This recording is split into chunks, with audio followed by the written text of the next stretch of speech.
Injury up. Well, the first one is a big one. It is a big one. Nate Herbig out for the year, torn rotator cuff. Yeah, that sucks. It sucks.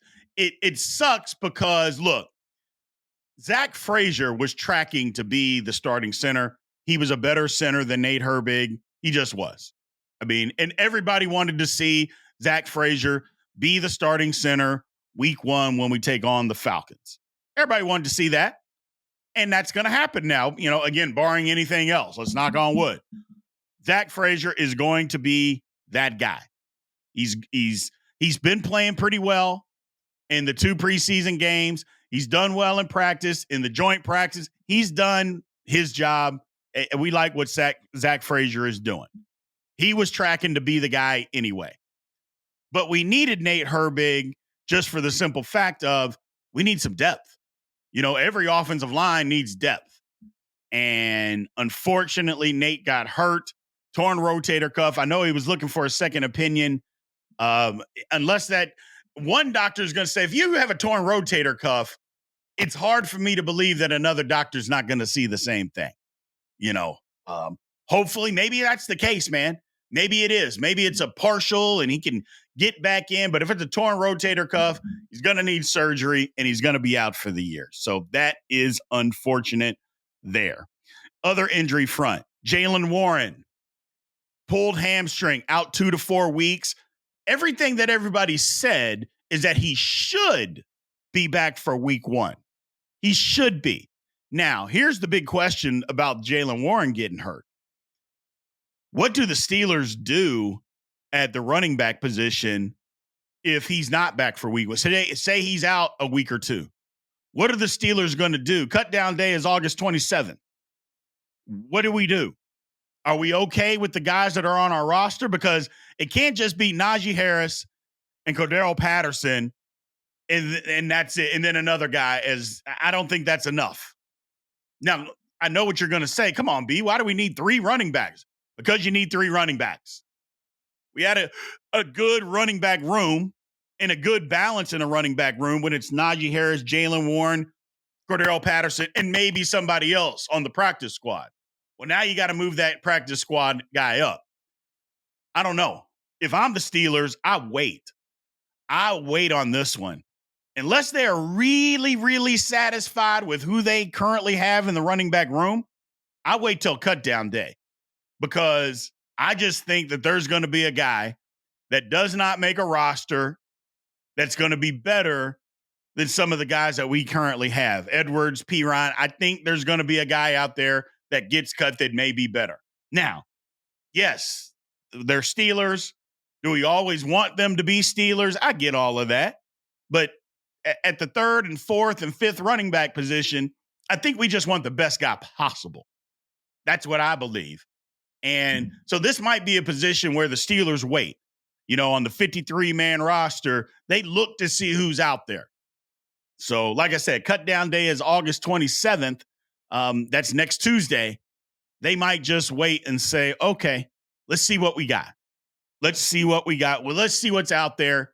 And if we need to make a move, or maybe Jaylen Warren is healed, things are looking better, and they can just make a regular decision. So we'll see what happens there. But if he's going to be out a week or two, Steelers got to make a move for sure at the running back position because they can't just go with that. I think they got to do something. We'll see what happens. Troy Fautanu mentioned earlier, sprained MCL. Everything, all reports, including himself, he'll be ready for week one. That is great news for the Pittsburgh Steelers. Kind of sounds like he could probably go out there today or tomorrow, said things are progressing slow, but they're still progressing. Kind of sounds like, hey, maybe if this was a game, he might give it a go, considering he got hurt in the preseason game and he didn't come out of the game. He came out when it was time for him to come out. He didn't come out when he got hurt. That's not when he removed himself from the game. So whatever was hurting, which we know what was hurting, whenever he got hurt, he battled through it and then came out. And then now, okay, this is what's going on. Sprain MCL, need to sit out. So it sounds like he could probably go now if he needed to. But He doesn't have to go now. We still got some time, a couple of weeks. I like him to be back for week 1. That is going to be great for that offensive line. It's going to be great for the offensive line. So to try to get that solidified. Alex Highsmith, number 1, he could have played if it was a regular season game. That's what everybody says with the groin injury. So he'll be back for week 1. They're just slow playing it. No reason for him to be out there. Same thing with Dante Jackson. Dante Jackson, again, slow playing him. No reason for him to be out there. If the Bills game was a regular season game, both Highsmith and Jackson both would have played. So, like I said, they're resting, but no reason to be overly concerned at this point because it looks like they're tracking. Not only tracking, it looks like they're going to be back for week 1. So that's a good thing. The one loss, and the last injury that I'll talk about today is Beanie Bishop. Hamstring. Beanie Bishop has apparently, and we'll get into this a little bit later, lost his job. It's unfortunate because I like Beanie Bishop. I thought he was playing well, but I don't know, man. It seems like the Steelers didn't think he was playing well, but we'll get into that here in just a second. But Beanie Bishop, hamstring, got hurt in practice, didn't play against the Bills. We'll see when he comes back. He's a guy we thought had the starting slot position. He needs to get back as soon as he can because reps are only going to help him.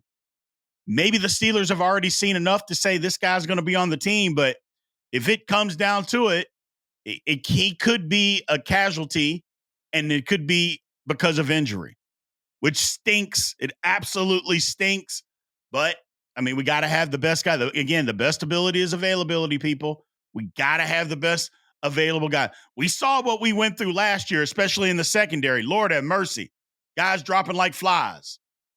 So, and linebackers part of the secondary, I get it. You know, the back 7, Lord, just injury after injury after injury. So we'll talk about slot corner a little bit, but Beanie Bishop, man, we got to get that figured out, people. Too bad for Beanie. Hopefully he gets well soon. Let's move on to a quick little halftime here. First thing is, thank everybody for making a Steelers Almighty the fastest growing Steelers channel on YouTube today. We started April 4th of this year, and we have just been busting it, man. So take a look at our weekly schedule for during the season. We got our weekly podcast, just like this one's going to come out on every Wednesday at 7 p.m. Eastern time. We have our live. We're going to do live post games. We're going to live pregame. Haven't decided on the pregame. It's either going to be Friday night or Saturday morning.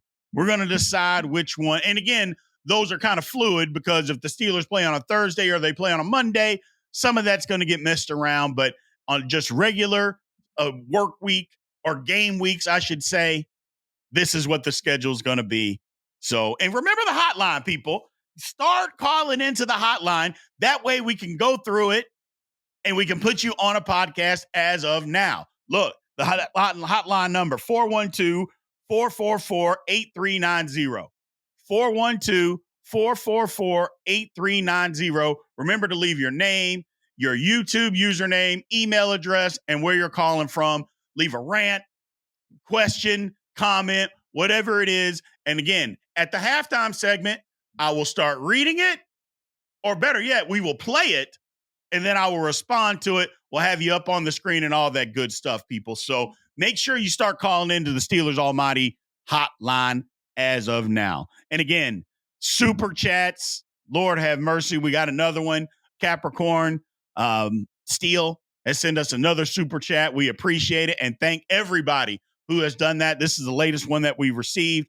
We're always going to thank you on the show, man. So we appreciate it. Now, supers obviously are wide open, but it's not the only way that you can help support us and help keep putting out this content, people. Remember to continue to like, follow, subscribe, comment, because I love going back and forth with you guys, man. So continue to do that. We appreciate it. Thank you very much.